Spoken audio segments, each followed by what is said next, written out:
I knew I couldn't trust you, you filthy mongrel. Guys, he didn't do it, I swear. Get out of the way, dog.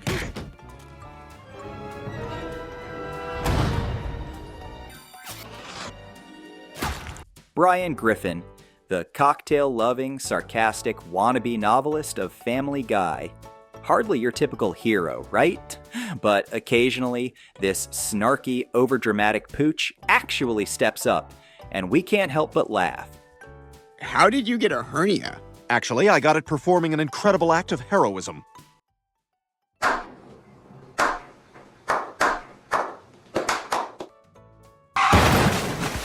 my God!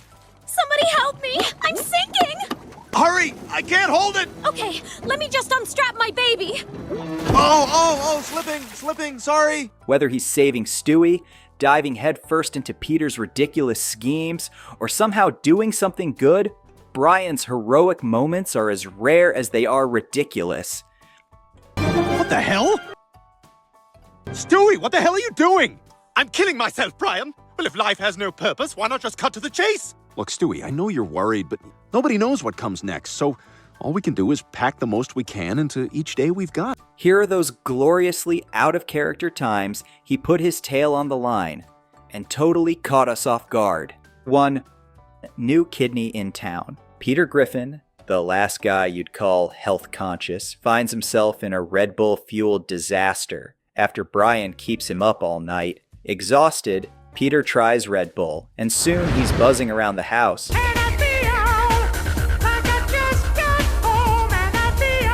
Totally out of control. Lois dumps every last can. Where is my Red Bull? Peter, I got rid of it. But Peter, being Peter, decides to make his own, with kerosene as the secret ingredient. Because why stop at unhealthy when you can go straight to highly flammable? What are you doing, Peter? I'm making my own Red Bull. Whoa, hang on, you're adding kerosene? Peter, that's insane. That'll destroy your body. Kerosene is fuel, Brian. Red Bull is fuel. Kerosene is Red Bull. This is fine. His DIY energy drink poisons him, wrecks his kidneys, and lands him on dialysis. Brian, whatever kills me makes me stronger. I feel great. Peter, are you alive? Oh, you're alive. Okay.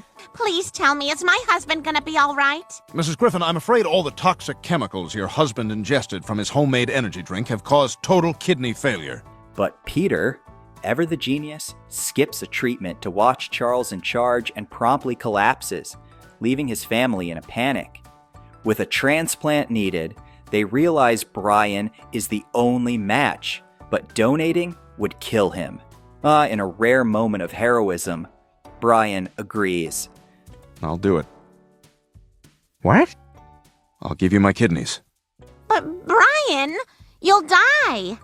Peter, you're my best friend. You gave me a home when I didn't have one, and you've treated me like a family member ever since. Aww. But then, Brian gets kidnapped by a worried Stewie. Where am I? We're at the playground, Brian. I kidnapped you.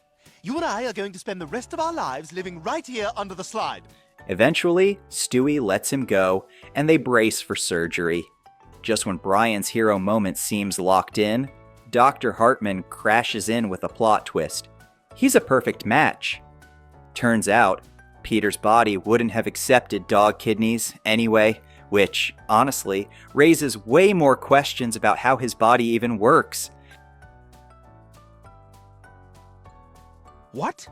It turns out I'm a perfect match, and I'm willing to give up one of my kidneys. Oh my God, Dr. Hartman. 2. Peter's two dads. Meg Griffin wants a spectacular birthday party with a live band, and Peter and Lois, they have absolutely zero clue. Chris reminds them that her birthday is coming up, leading to an awkward moment where they admit they forgot and have no idea how old she's turning. Yikes. To make it up to her, they plan the ultimate 17th birthday bash, but of course, Meg whines that it's too childish because she is suddenly the authority on cool. Peter, in his infinite wisdom, decides to liven things up by dressing as a filthy hobo clown.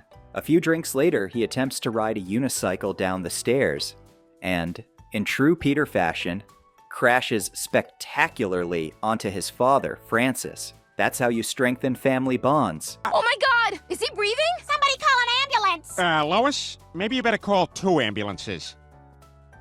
This lands Francis in the hospital, where he delivers his final words to Peter. There's something I need to say to you. I'm here, Dad. What is it? Peter, you're a fat, stinking drunk. Naturally, Peter vows to quit drinking, but quickly swaps it for a new hobby, smoking crack.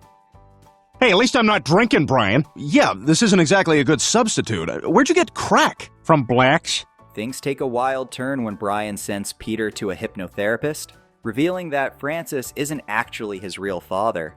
Confronting his mother, she casually admits to an affair with an Irish man during a vacation. About 40 years ago, I was vacationing in Ireland, and I met a young rogue named Mickey McFinnigan. Peter, Mickey is your real father.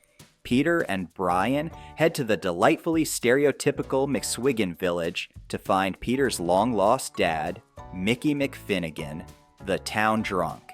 They finally track Mickey down at Wifey McBeaty's tavern, but he's skeptical about Peter being his son. It's amazing, isn't it? You get 2 fathers, and neither one of them wants anything to do with you. There's gotta be some way I can make him see that I'm worthy of being his son.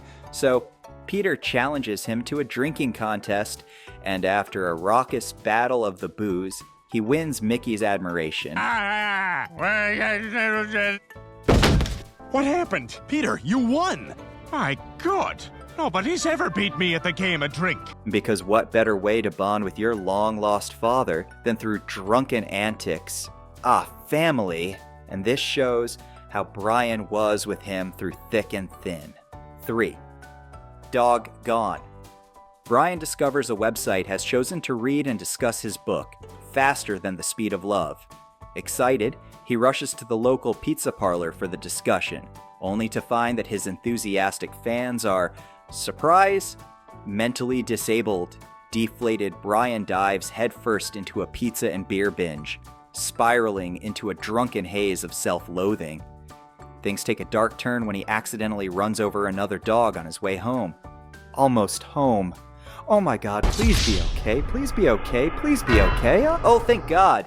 Okay, you're gonna be okay, she's gonna be okay. Oh my God.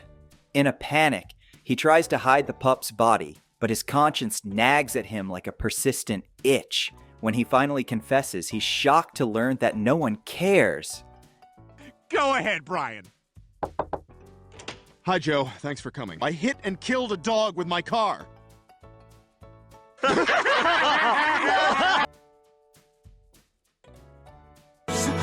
the hell is this? Nobody gives a damn about animals. I just never realized how little meaning my life had. Stewie, my life isn't worth anything. Determined to make a point, Brian launches into a mission to convince everyone that a dog's life should be valued as highly as a human's. Spoiler alert, it doesn't go well. Just when he's sinking into despair, Stewie hatches a plan to cheer him up by faking his own death. No people were killed, but the burned body of a dog was found inside. The tag on the collar says he lived here. I'm sorry. My best friend in the whole world, and he's gone. I guess my life does have meaning. I never realized how important I was to this family. When Stewie asks if he wants to come clean about the ruse, Brian hesitates, thinking a few extra minutes of drama might not be such a bad idea. 4. Brian Wallows and Peter Swallows. This episode starts when Brian worries he'll never find a brilliant woman to love. After a night of heavy drinking, he's caught for drunk driving. Me and the boys were just, Whoa, you're off the meter, Brian. His punishment?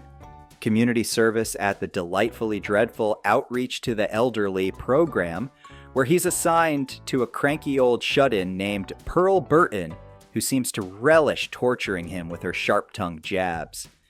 After weeks of absorbing her abuse, Brian finally snaps and unleashes a storm of hilarious insults before storming out. That's it! I have had it with you, you old hag! That night, he watches a mysteries and scandal show about Pearl. discovering she was once a stunning jingle singer in the 40s and 50s. After her embarrassing 1961 Carnegie Hall debut, where the audience only wanted her jingles, she vanished and was presumed dead. Realizing there's more to Pearl than her cranky facade, Brian rushes back just in time to stop her from a tragic exit. In a moment of unexpected tenderness, he compliments her singing, and they start bonding like two unlikely pals. He encourages her to conquer her agoraphobia in a flamboyant musical number. Pearl, inspired, boldly steps into the street. Well, you know, Pearl, what I'd really like for dinner is, to go out. Brian, you know I can't do that. I haven't left this house in such a long time. I'm afraid. I know, but I'll be with you. I wouldn't be standing here right now if it wasn't for you. Only to be struck by a truck. At the hospital, Pearl tells Brian not to blame himself. It was the best day of her life. In a touching, virtual reality moment, they marry and grow old together. But, as the fantasy fades, Pearl quietly passes away. And there you have it. The surprisingly heroic moments of Brian Griffin. This sarcastic yet lovable dog shows that true heroism comes in many forms. So the next time you watch Family Guy, look for those delightful acts of bravery. Can a cocktail-loving canine truly be a hero? Let us know in the comments. Until next time, keep it real.